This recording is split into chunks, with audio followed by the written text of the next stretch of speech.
There is no evidence North Korea diverted wages paid to its workers by South Korean firms in a now closed border industrial park to bankroll its weapons programs, an expert panel appointed by Seoul's Ministry of Unification has said.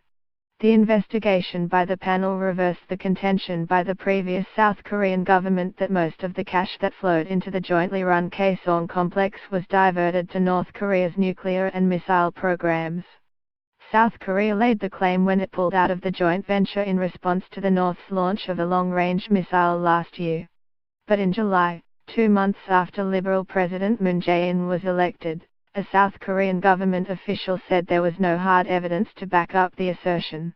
About 120 South Korean companies paid about double the $70 a month minimum wage in North Korea for each of the 55,000 workers hired in Kaesong.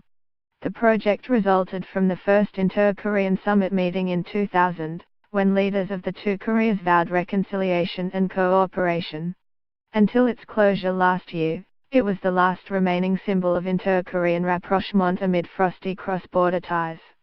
The decision to suspend the Kaesong project was unilaterally and verbally made by Mr. Moon's predecessor one day after the missile test, without any formal discussions within the administration, the panel said.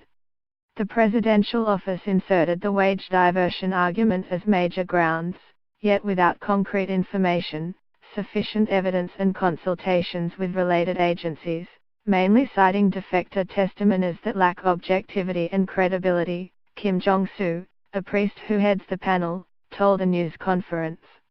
This impairs the decision's legitimacy and could constrain our ground over a future restart of the complex, while hampering the company's rights to protect their assets due to the hasty pull-out process. Mr. Moon has pledged to reopen the industrial park if there is progress on the North's denuclearization, but political tensions and Pyongyang's aloofness have tied the president's hands.